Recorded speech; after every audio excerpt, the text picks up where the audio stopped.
Greetings once again. Welcome back to NESN Around, NESN.com's podcast about whatever and nothing and all the hell we want. Yeah, everything else in between. I'm NESN.com's Mike Cole. That's NESN.com's Ricky Doyle. As you might have imagined, this all has to do with NESN.com because I've said NESN.com a lot in the last 32 seconds. Really pumping the tires. Yeah. Good product over there. Yeah. So in case this is the first time you joined us, and to be honest, it probably is, we're just going to talk about everything in sports, pop culture, whatever you want to talk about. We're pretty much going to hit on all of it. So. Yep. Big week in sports. A lot going on. Big week. The past week of sports. Good time to be a sports fan. Good time to. Yeah, we both had a little pep in our step when we came in. Yeah. The last couple of days, which is shocking. Yeah, that's not something we're used to. Yeah, I gotta look in the mirror a few times and realize. It won't. I gotta turn the smile upside down. I gotta be more pissed off. Yeah, that's too positive. Too positive. Yeah, that's something I've never been labeled as, but I'm starting to feel it a little bit. Before we get into this week and last week or whatever, let's revisit something we did last week. Our predictions of the week. What was your prediction? I already forget. My prediction was that Tony Romo would show up at the Masters because. He obviously landed the gig at CBS, stepping away, hanging up the cleats in exchange for a headset. Yep. Joining the NFL broadcast team this season. There was also some talk that he might even do a little golf coverage at some point. So I thought maybe they'd made all the sense in the world. So I thought maybe they would trot him out there as kind of like a PR move, like, hey, check out the new guy. You would think, but he's probably working on his jump shot. I think he had a full plate. He had a lot going on. So from what I gathered, it didn't look like he was there. No. I didn't see him at least. He could have been in a disguise. Who knows? Yeah. Where in the world is Romo? My prediction sucked. My prediction, I went with the Boston Celtics and the Cleveland Cavaliers. I said the Celtics by this point this week would have the number 1 seed locked up. That's not true. Nope. But it's really close to happening. We're filming this on Wednesday, so really by the time this comes out, technically you could spill your prediction over for another week if you wanted to. Because we'll make a couple more, for the upcoming week at the end of the show. Right. And if you really wanted to be a big old jerk, you could just go with the same prediction. That's a good point. Will you? Who knows? I should have. I'm not. I wasted time thinking of one earlier, which I should have gone with the same one. Yeah. But I said the Celtics would be number 1 seed. They are not technically wrapped up yet, but a win on Wednesday night or a Cleveland loss will get them that number 1 seed. So hey, that's pretty good. Yeah, but that's neither here nor there. Let's get back to this Romo. This is the thing. I screwed up this whole thing. I should have went first. Yeah, it was a perfect segue, but whatever. I'm not gonna hold your feet to the fire in week 3. We'll get into what we want to put it to bed. Put it to bed. I'm done with it. We're already over, and this thing didn't last very long. That's the thing. It was long enough. But I guess what we really want to put to bed is just the whole Tony Romo thing in general. More specifically, Tony Romo showing up, suiting up to play for the Mavericks. Yeah. Didn't actually play in the game, but he went through everything else. He did the shoot around. They took a goddamn team picture with him in it. So we had nice images. We went through pregame warm-ups. He was introduced to the crowd. It was like he was just some sort of respiratory illness away from being a Make-A-Wish kid. It was unbelible. It was borderline embarrassing. It was. It really was.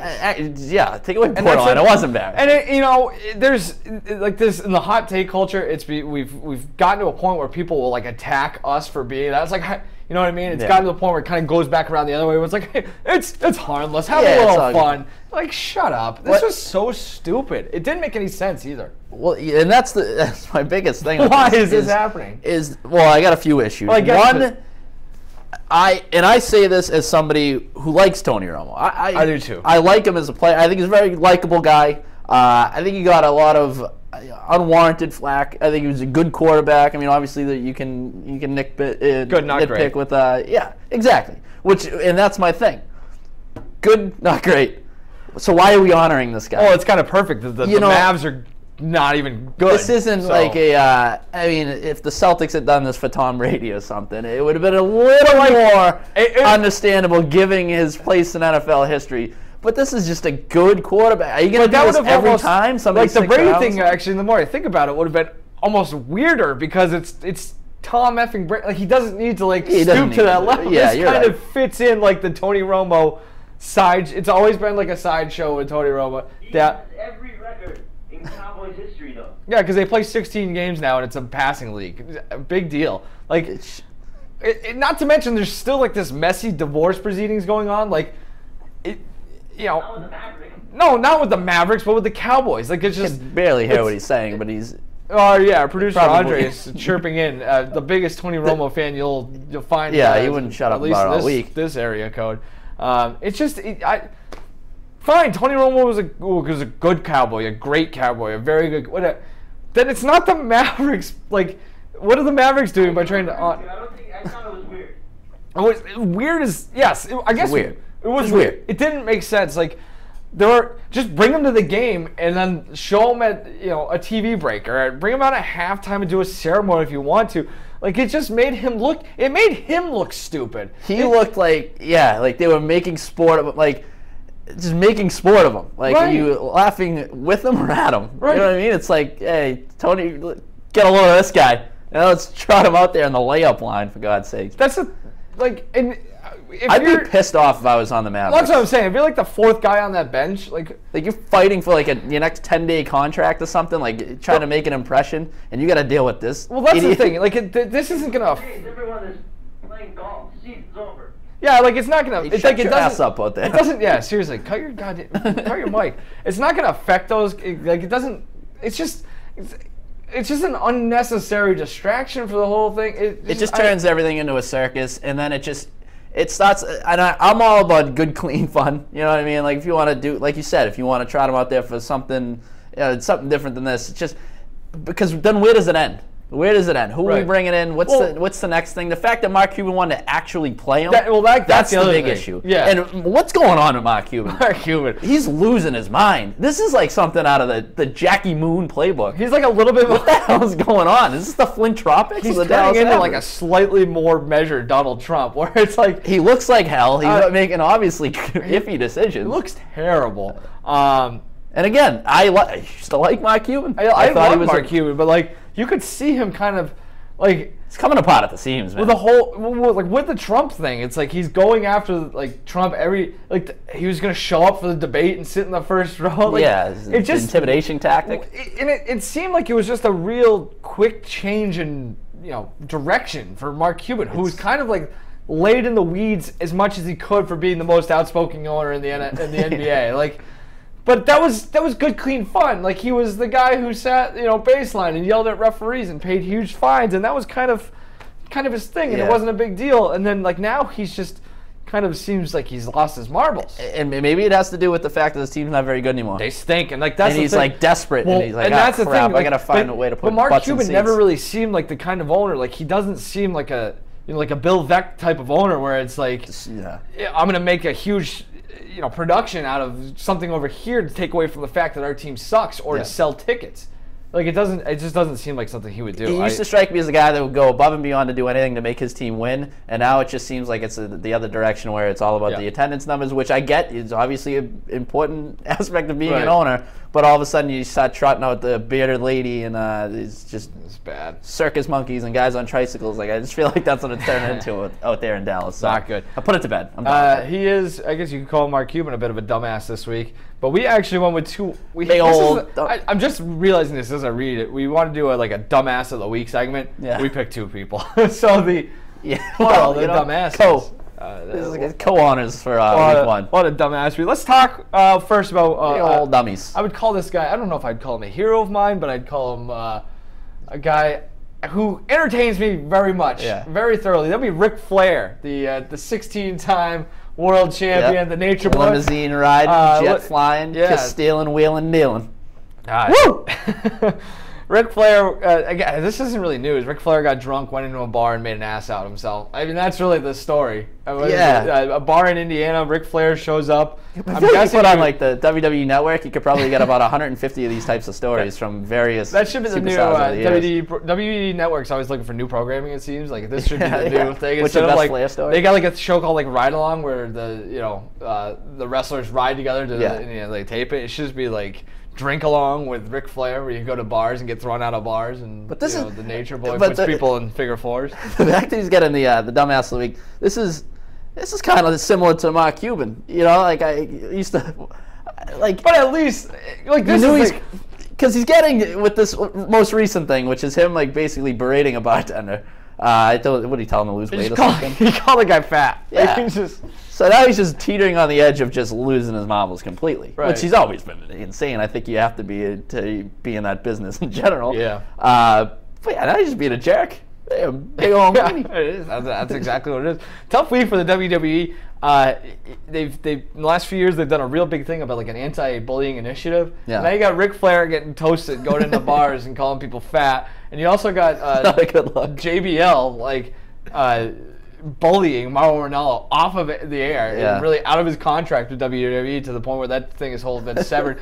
WWE was SmackDown was in Boston on Tuesday night. JBL got booed out of the building, so it's just a mess right now especially for a company that's really gone out of its way to say let's not bully people. A lot of bullying going on right now, but this is kind of the more I talk through it, this is kind of what you expected out of the Nature Boy. So I'm not really sure if he's being a dumbass. He's just kind of could have picked his words a little better. Yeah, I don't know. That's true. Yeah, So you got to pick your battles. Yeah, and I just feel like this is probably one that he could have just walked away from. A little nuance, maybe. Like, hey, if you tried DDP yoga, like something like that, I don't know. But we got another guy. The second guy, much bigger dumbass. We're gonna go with, and again, we're kind of picking up the pieces here. We're going with Martin. Is it Martin or Martin? This is a story that just won't go away. Maybe we should have put this to bed. This is. I was talking to somebody earlier. I'm sick of this. I'm over this. Put this to bed too. Yeah. In hindsight, retroactively put this to bed. Yes. Ric Flair gets the sole dumbass of the week award. Martin Mauricio Ortega. That is also the guy who stole Tom Brady's Super Bowl jersey. If that name doesn't sound familiar, don't. What did he steal it twice? Step away. Did he get accused of stealing both of them? From the 49 as well? Right. Was he the one who did that, or is that still missing? But he also was accused, and pretty much it came to light that he did steal Von Miller's crap. Yeah, the sticky fingers. He's the sticky bandits, if you will. Sticky fingers Ortega. Him and Marv. Him and Marv and who's the other guy? Larry or Harry or Harry and Marv. Harry and Marv. Yeah. Sticky bandits. That's what they're gonna have to start doing in the Super Bowl locker rooms. You have to make all these booby traps. Now you're talking Home Alone 7 or 8 or whatever we're up to now. He just swings open the door to grab the jersey and he gets the old just the fire on the head is a big hole in his head. Smash his face with an iron. Yeah, stuck on some jacks. But so they caught him eventually. Brady got his jerseys back. Then Brady got his jersey stolen by Gronk, and everybody laughed and it was funny. But more comes out about this. A 19-year-old. This is absurd. A 19-year-old kid basically turned the guy in because Ortega is a huge guy in the collectible world, the memorabilia world. He's got an eBay page and everything. Interesting that this 19-year-old is so well versed on the game. collectible game. Yeah, where's he getting that money from? That's what I mean. Yeah, I don't think McDonald's pays for that's game-worn jerseys. That's the first thing I thought. I'm like, where is this kid pulling his money out? So this guy, the 19-year-old kid from around here, if I'm not mistaken, or no, he's not from here. I don't know. Who cares? Wherever he's from. He could be from the moon for all I care. 19-year-old kid going back and forth with Ortega. Like they're trading texts or emails of pictures of their collection, which is kind of a creepy thing. This is very creepy. So he's trading pictures, and Ortega sends this 19-year-old kid a picture of the Tom Brady Super Bowl jersey with the grass stains and everything front and center in his collection. Like, you don't know that there's this great international mystery going on, that you're a marked man. Like the whole plot wasn't very convoluted to begin with. He walked in, stole the jersey, put it under his arm, and walked out. Like, it wasn't like he was whoever is going through the vents to get out Albert Bell's cork bat. Like, this was just stupidity at the highest level. He deserves to get caught. Like, I mean, but according to the MMQB, they did a story on him. Great eBay feedback page. He's a very good eBay seller. Yeah, and one of his, it might have been his most recent item as of Tuesday, that he either bought or sold was Mark Sanchez jersey. Yeah, I know, he's a big Mark Sanchez guy. He's all over the spectrum as far as quarterbacks are concerned. Really putting the dumb in the dumbass for the week. So maybe that in general, that purchase, to spend any money on that whatsoever is that's worthy of the title, the designation. Yep, definitely. So, 2 of them this week. Yeah, not Ortega. What's his name? Let's call him Tom Brady jersey guy. Martin. I'm going to go with Martin Mauricio Ortega. This is nice. He is our dumbass of the week, or puts the bed, or whatever. Clean it up. So hopefully this is the last time we talk about Tom Brady's jersey. Anyway, let's do a little rapid fire, which is kind of funny considering you and I really aren't capable of doing anything rapid fire. No, we'll certainly try. But this is why we were so excited, is because we're getting to a point in the year where we have a little bit of crossover in terms of we got baseball starting, we got the NHL playoffs and the NBA playoffs, which is what we're going to focus on. Yep. Focus on the postseasons that we got coming up. Yep. The NHL kicking off on Wednesday night. The NBA get the weekend to sink your teeth into that. So exciting times, especially for us locally, because there's going to be 2 local teams playing in the postseason. So we're busy. Got a lot going on. A lot going on. So we decided the best way to go about this is to, we don't want to break things down. It's boring as hell. You get that anywhere. Yeah. So we're just going to go through some rapid fire questions with teams that are in the playoffs, or as it relates to the NBA, teams that have a chance to make the playoffs as of Wednesday, the final day of the regular season. There's still some things in flux in the Eastern Conference. But yeah, basically just some quick questions. Yep. So how do you want to go about doing this? You want to start I'm not sure. NHL? We probably should have. No, that would just fly in the face of everything that we stand for. That's a good point. What do you want to do? You want to do NHL or NBA? Let's start with. Or do you want to flip something? Let's start with the NHL. You don't want to flip a puck? Let's flip a puck. All right. So we got a Bruins puck. So we'll do the Bruins logo is NHL. And the NHL logo is the NBA? Yeah. Okay. All right. So where should I flip it? Don't break anything. It's really expensive. I know. It's a new studio. Start throwing pucks off the wall. All right. Flip the old rubber biscuit. And you're fired. Bruins. We're going to start in NHL. We're going to start with the NHL. Go rapid fire. Of the remaining teams, I'll throw this in your direction first, and we'll just go back and forth with these things. Of the remaining teams in the NHL, the playoff teams, what's the best uniform? There are a lot of them. A lot of good uniforms in the NHL. I'm going to go with the New York Rangers, which is one that I've always loved for some reason. It's very simple. I love the blue. The blue and the white are great. I love the combination of blue, red, white, and blue. And then obviously American, you're a Patriot. I just love that Rangers, the diagonal. It's something that you don't see very often. It's one thing too. For whatever reason, it's always stuck with me. It reminds me of my childhood. I remember it's got a classic feel. Yeah, playing video games and collecting hockey cards. It was always something that stood out to me. So I've always loved that one for some reason. I'm going Chicago Blackhawks. I think these are 1 and 2. Yeah, everybody loves the Blackhawks. Although of the teams left, and a good runner-up. I like the Toronto Maple Leafs. I do too. Those are the 3 teams. If you're a blue guy, because there's a lot of blue involved in the the blue jerseys. Obviously, yes. There's no red involved, but it's heavy on blue. You know what I mean? It's but if you like it, I like the style of it. I like the logo. Yeah. But I'm going to take the black. I think that logo, the color scheme, classic. Next question in our big, real thorough NHL playoff preview. Yeah. Which city? This dictates who's going to win the cup. These types of things. Of the remaining teams left, of the 16 teams remaining in the NHL playoffs, which city would you most like to move to? All right. Well, I want to stay in America. I like the 50 stars and the 13 bars. I don't have any complaints with the soil that I currently reside on. So that eliminates like 5 teams right out of the gate. I thought about Anaheim because the weather's nice. I thought about I don't know if I can do the West Coast thing. I like the nice weather. I don't think we're West Coast. So I settle on Chicago.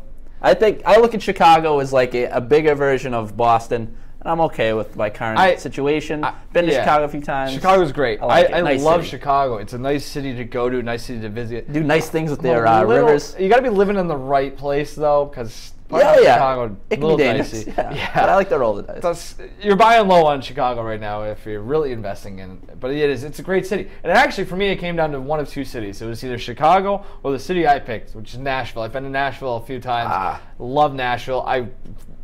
Fiance and I have actually talked about moving to Nashville at some point in our lives. The weather is a little bit better, but it's not oppressively hot. If you like country music like I do, if you like drinking beer like I do, it's a good place to be. The people are really nice down there. It's cheaper, and it's a decent sports town too for not having anything other than the Predators. So it's tough. We should clarify. And the Titans. I'm an idiot. That this is moving to because there are certain destinations that you look at that you like to go to and not necessarily move to. Yeah, we got to move. So you got to fully commit here. Yeah. You got to get in the U-Haul, pack the U-Haul, get down there. Yeah. All right, 2 good choices. Well, how about here's one is a good one. Most punchable face of the remaining players in the NHL. This is tough because there's a lot to comb. Yeah, there's a lot of punchable faces, and there's just a lot to comb through to kind of settle on one. So This is difficult. Do you have one? Yeah, that's the best part of being an NHL enforcer probably is that you actually do get to punch these faces on a regular basis. One guy who does not get to get punched because he wears a mask is Washington Capitals goalie Braden Holtby. I don't really have a reason for this. He's just got a face that looks like I want to punch it. You don't need a reason. Just sometimes the way he carries himself on the ice, he is clearly one of the best goalies in the NHL. Maybe as a kid who grew up in New England, maybe as a fan of the Bruins. I've seen Braden Holtby stand on his head and kind of own the Bruins for quite some time now. So maybe that has something to do with it as well. But there's just something about the way his face looks and his hair and his beard that I don't like. Yeah. And kind of the way he plays the game as well. So I'm going to take Phil Kessel. That's a good one, too. I think that a lot of people will probably jump on board with that. Phil's like a guy I wouldn't mind like hanging out with either. But that's the thing. Like I wouldn't mind punching him and then be quick to say I'm sorry. Like, like an Happy Gilmore. Like you beat him over the hammer a bunch of times. If you beat him over the hammer a bunch of times, and next thing you know, you give him the old shoulder massage. But yeah, he's just still. I just picture his dumb mug at the All-Star Game selection thing. The last guy. Yeah, that was just. Tough. That stupid face, just grinning. So yeah. So his voice too. Yeah, I know. It's just a lot. Good one, Randy. But there are a lot of candidates. All right, let's get positive. Best name. There was a lot. We would toss. Oh, it's hockey. Yeah. So many good names. Many of which you probably pronouncing wrong, but who's going to stop you? I am going to go with Jesper Fast from the New York Rangers. Fast. Spelt fast. Fast. I like his nickname. People call him Quickie. Quickie, sure. Yeah, just Jesper Fast. I'm not gonna make it. It's just it's good. Too many jokes there. Good fun. I'm gonna go with Calgary Flames defenseman Ladislav Smid. It reminds me of Mr. Smid from Hook. So good name. There's like we were going over earlier. Like got a lot of them. Yeah, I know. I was going through the rosses. Like who else do we have here? Anton Slepyshev. Yep. Great name. Nikita. Yogi Paka. Jonas Donskoy. Living in Boston, you kind of take it for granted. Tuukka Rask. Yeah, you got some of the classics. Jordan Tutu. Right. Pekka Rinne. It is some mainstays. Matt Irwin. Shattenkirk. That's always a good one. Joe Thornton. Nikita Soshnikov. Naly Yakupov. We could go for days, really. I'm sticking with Foss. I'm sticking with my boy Quickie. Yeah. Got any? No, I got it. I was just trying to think of like another basic white English name. Yeah, Brent Burns. Yeah, there you go. Thank you. All right. Let's see. What else do we got here? Coach you'd most like to get drunk with? Bruce Boudreau. Yeah. Because you got to be careful. I always go back to just Bruce Boudreau going shopping on what the hell is the show called? Why can't I think of the name of it now? It's 24/7. No, it's not 24/7, is it? Yeah, the HBO 24/7. Oh, it's called 24/7. Okay, cool. I don't know why I couldn't remember that. But he goes shopping and he ends up just saying screw it and getting ice cream. So I just feel like he's a big guy. He can put away a lot of beer probably. Yeah. Seems like a guy who's going to know the good hot spots to go get a drunk meal at. He just seems like a jolly guy, fun-loving guy. So I dig it. Yeah, I'm going on the other end a little bit. I'm taking John Tortorella. You don't really know what you're going to get mixed up in, I think. It's the Quincy in you. Yeah, really, you don't know what you're getting into. This night could turn out badly. But I also think you're going to get some good stories out of it, both from him telling you stories and just whatever you get into on that particular night. I also thought about Mike Sullivan a little bit, local guy, share a birthday with him, so maybe we can set it up at the end of February, beginning of March or something. There's probably a lot of topics we can touch on, but I just feel like, I'd probably run into him somewhere anyways. Like any other guy I ever met. Not to overlook it, Claude Julien I think would be a great one too, just because as somebody who grew up around here, there's a lot to kind of talk about with the Bruins and things like that. And both sides of the Bruins. He also seems like a really nice guy. Sneaky funny, I think. Yeah, right. Sneaky exactly. Covering the team for a couple seasons, I got that feeling from him. So. All right, we're gonna flip these questions over to the NBA too. But first, you want to give our expert breakdown to put the cherry on top, so to speak. When I've added all this up, my Stanley Cup final. The formula. It's crunching numbers throughout the midst of this. Who do you think's gonna win the cup? I like the. I don't know. It's a crapshoot. I think in this sport more so than any, except for maybe baseball. I'm gonna take the Minnesota Wild. I'm thinking they're gonna beat the Capitals. Capitals just. At some point, you got to get to a cup final, right? Or get back to a cup final. I think that this is the year. And I like the Wild have a lot of depth up front. And they got some defensemen who can kind of jump into the play, score. So I think they kind of, I don't know. It's tough to say. I just didn't want to take Chicago. So. Yeah, I was hesitant to take Chicago out of the West just because I just feel like it's such a boring pick. But I'm doing it. I think they're going to get there out of the West. Too much experience. Maybe, I mean, at some point that experience might work against them. I mean, there's a lot of games, a lot of mileage on those guys. It seemed like it caught up to them last year, but I think they'll come out of the West. I think this is the year that the Capitals get over the hump at Shattenkirk.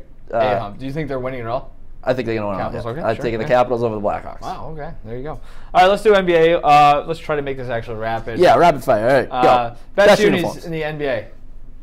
You go first. Jesus, the Celtics. It's timeless classic. Yeah. I'm a sucker for the simple things, so I like the Celtics. I like the Celtics. I like the Bulls as well. The Bulls is my second pick. But I think their playoff stats. Yeah, that's got true. Up in the air a little bit. I'm going to go with the San Antonio Spurs. Okay, that's a good one too. I like the gray ones that they have. Oh. Gray. I like the good. I think it's good colors. Good sharp quality to them. Yeah. San Antonio Spurs. All right, city you'd most like to move to. Technically, I could cheat and take Chicago for this as well. I'm not. I thought about Miami, but that goes back to places you like to go but not necessarily move to. So I'm thinking Houston. Just came back from there from the Super Bowl. I had a great time. Go right to the World Bar at the hotel I was at. Probably go there 6-7 days a week, and I just had a great experience. So I think it's a nice city. Yeah, I guess so. I'll take Houston's the pick. A lot of. I'm not even going to mention it. Never mind. I'll go Washington, D.C. I've been to D.C. once. I enjoy it. This is the Patriot in here again. Yeah, right. Exactly. I just like, there seems like there's a lot going on there all the time. So I'll take Washington, and the weather is a little bit better in here. All right, most punchable face. This you can't get away with. Unfortunately, that's the NBA prohibits you from punching other guys in the face. So you got to wait a little bit, catch them in a dark alley or something for this one. Really leaning hard on the Bulls between the two of us. But if the Bulls get in, I like Dwayne Wade. Always thought Dwayne Wade had a punchable face. Again, there's probably some personal animosity there just from where I grew up and everything. But just something about Dwayne Wade. Just got that kisser that makes you really want to plant one. Plant the fist. With you. Feel the same way about Zaza Pachulia. Oh, that's a good one. Ever since that Celtics-Hawks series, when the year that they won with the Big Three, he just was a guy that just got under my skin that year, just looking at him. Yeah, didn't like looking at him. You got a lot of those bigger, I'm trying not to say anything offensive, but like Bogut, it's probably the same. He's goofy. Yeah. Lanky. White. Yeah. European. Yeah. Goofy. I don't know. It's like Marcin Gortat was another. Manu Ginobili. Manu Ginobili. Robin Lopez, I'd like to punch in the face. I wish Serge Ibaka connected. The guy looks like dropped him to the ground. Sideshow Bob. Matthew Dellavedova. Oh, that seems like just a little. Yeah, we're not pesky bastard. Keen on the get him out of here. Australians. So yeah, there's a few guys, but I'm sticking with Zaza. Best player name. It's a little. It was harder, I think, for the NBA than the NHL because the NHL is just there's so many different.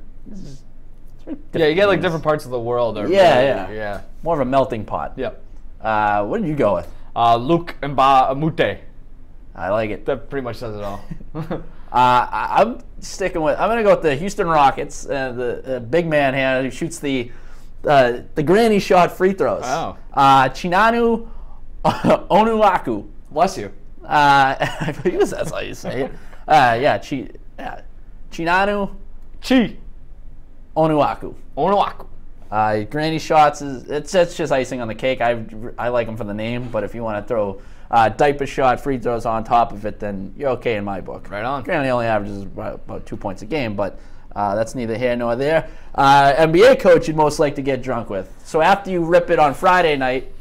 With Bruce, who you working with? Bruce Boudreaux? Bruce Boudreaux, yeah. Who are you going to go over to the NBA side of things? We're switching gears, going with Steve Kerr. I think Steve Kerr is a nice mix of the guy you don't want to get drunk with because it's Steve Kerr. You want to get drunk with him because he's been around a lot of people that are famous and you want to hear stories about whether it's Michael Jordan or really those entire 90s Bulls team, which that had Dennis Rodman as well, Scottie Pippen. That's, There's a lot of stories there, and now these days where he's you can get a little bit of insight into that team as well. So I like that. I'm gonna take Doc Rivers, assuming you can get past the fact that he's probably gonna sweat through about 9 shirts over the course of the night. Because I like your Kerr pick. I think he'd had some pretty good stories about the big 3 Celtics teams.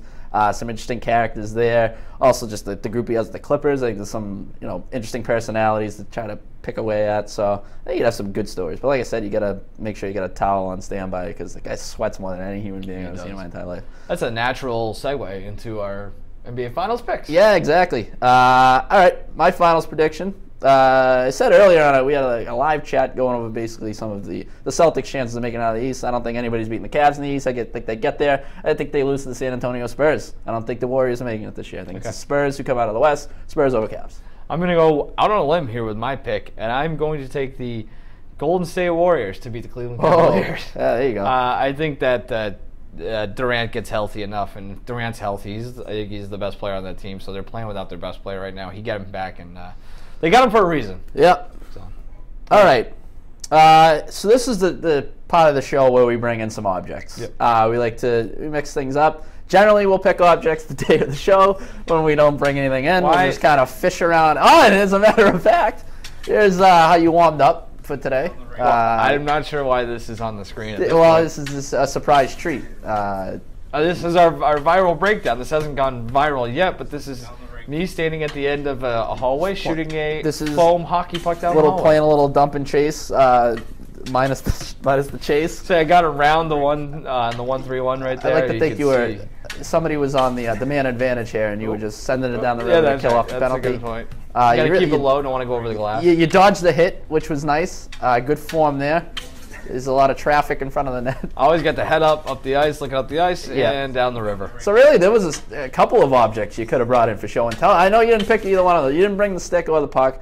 We had the puck for the coin flip, but you got something else up your sleeve, don't you? Yeah, I got this. Anyways, this is what we do. We bring in an object and use it to give some sort of take, I guess. Yeah, I'm going to go with, I'll go first. Made famous on The Spread, by the way, which is a Picks podcast that will be firing up in the NFL season. I got this water bottle represents the importance of hydration, which apparently is being stressed very much. So at the University of Texas, where Tom Herman is left to leave Houston to take over at Texas, he's doing some unconventional things. A couple weeks ago, he had The Undertaker drop by spring practice to give him a little pep talk.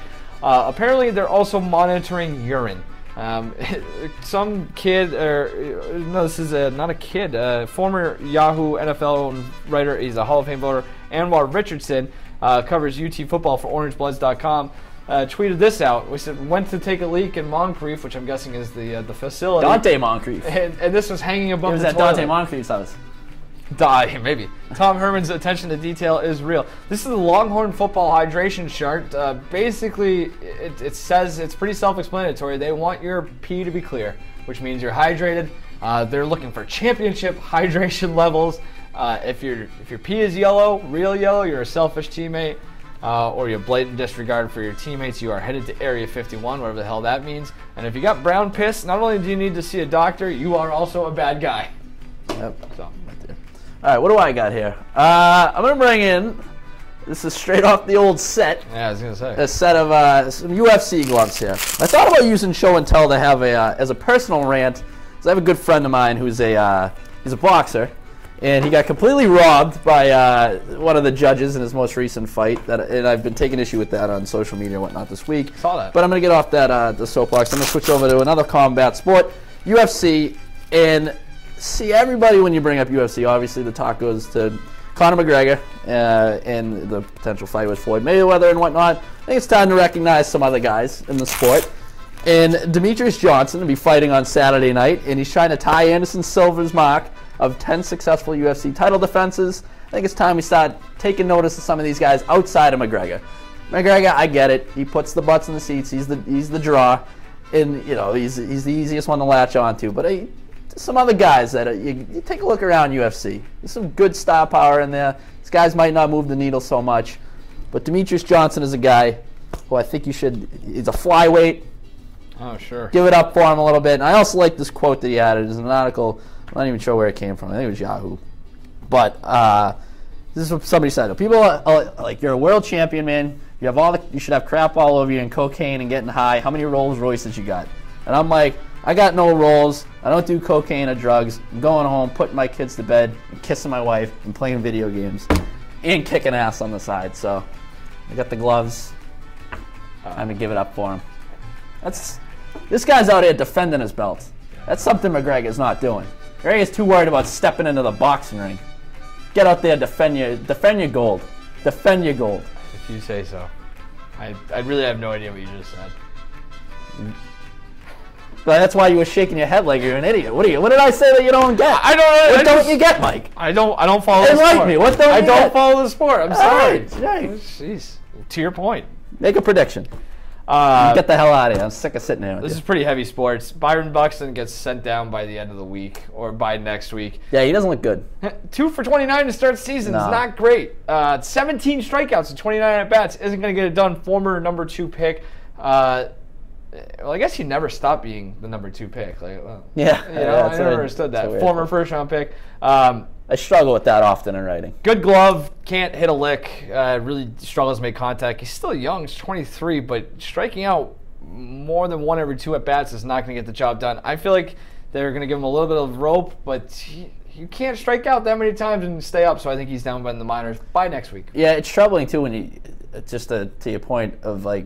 I remember he was on prospect list with Bogarts, Xander Bogarts. Yeah, that's the thing. And Xander Bogarts is now a proven star shortstop. It's time for this guy to get going. Jeez. Mine is a little wackier. Yeah, mine wasn't very good. So I'm sure, and I know our producer Andre has been throwing this video at us basically all day. There was a little cat situation in Miami. They had a cat on the field. So some people take that as bad luck. You see a black cat, it's necessarily good things not necessarily follow, but they did. They won the game, and I think they're gonna ride the magic of the black cat. I really do. I think that the Miami Marlins are gonna sweep the New York Mets 4 games over the weekend behind the rally cat. There's already a poll out there as to which name you think. Don Cattingly kind of is one that I don't mind. I think that holds weight. But yeah, I think they're going to ride the magic of the cat, and this is going to turn into some sort of phenomenon, for better or worse. It's the rally cat. God help us if it does. Yeah. All right. I like that. That's a good one. Good job, Ricky. Thank you. That's going to do it for NESN Around this week. Make sure to check back next week, I guess. We'll be around. We got a self-defense seminar coming up. Oh, that's right. Can't wait. You're going to get I'm going to keep the gloves on. And I'm not going to go to that. And I'm just going to try to mind my own business and not have to defend myself. I'm NESN.com's Mike Pohl. That's NESN.com's Ricky Doyle. Thanks for joining us on NESN Around. We'll be back again next week, assuming Ricky doesn't totally get his ass kicked by somebody on the street. See you later.